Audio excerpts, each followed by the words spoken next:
Dwayne Leroy Bliss, born in 1833 in Savoy, Massachusetts, was a man of integrity and vision whose legacy shaped Lake Tahoe. After finishing school by age 13 and enduring his mother's untimely death, Bliss signed on as a cabin boy for a ship to South America. By 1848, he returned home to teach, but the California gold rush soon pulled him west. In 1850, at the age of 17, Bliss arrived in Woodside, California, where he got married, had 2 daughters, and worked in a general store, which he later became partner. Unfortunately, in a brief span of 3 years, various diseases wiped out his whole family, so in hopes for a new beginning, Bliss made his way east to Gold Hill in 1860. Bliss immersed himself in the Comstock mining industry, gaining a reputation for sound judgment and ethics. Bliss became a partner in a Gold Hill bank, which was later absorbed by the Bank of California. Despite the bank's ruthless methods, Bliss was retained as chief cashier due to his sterling reputation. In 1868, the bank began constructing the Virginia and Truckee Railroad, and Bliss saw an opportunity to acquire forest land around Lake Tahoe, where timber was needed for the Comstock mines. In 1873, Bliss founded the Carson and Tahoe Lumber and Fluming Company. Over 25 years, his company harvested vast amounts of timber, owning 80,000 acres around Tahoe. However, by 1880, the environmental damage sparked protests. During the peak lumbering years between 1875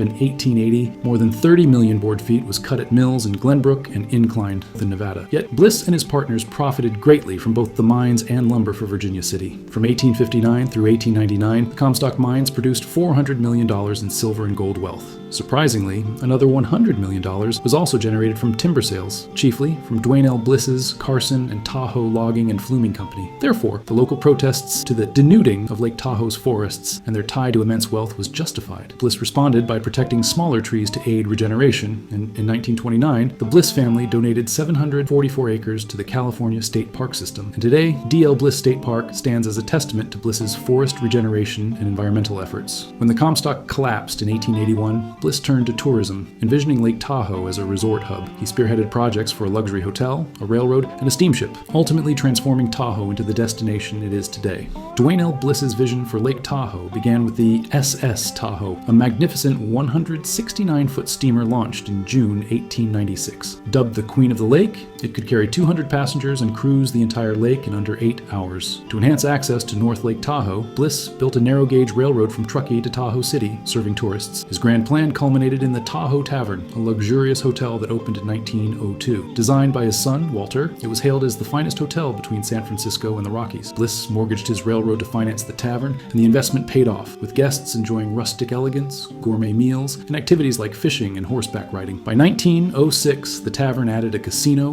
ballroom, and 80-room annex. Bliss's death in 1907 didn't halt the resort's success, as his family expanded the property further, eventually accommodating 450 guests. In 1911, the Tahoe Tavern attracted attention with a silver trophy for the first car to drive over Donner Summit to the hotel, eventually won by Arthur B. Foote and his team. With the rise of automobiles, the Bliss family sold the tavern to Leonard Steamship Lines in 1926. Under new management, the tavern embraced winter sports, attracting crowds with ice skating, skiing, and even ski jumping by renowned athletes like Alf and Sverre Engen. However, by the 1950s, the hotel began to deteriorate, and a portion of the building was destroyed in a fire in the early 1960s. The property was sold for $1 million, and Moana Development transformed it into low-profile condominiums designed by architect Henrik Bull. Today, the Tahoe Tavern's legacy lives on in its stunning architecture and rich history,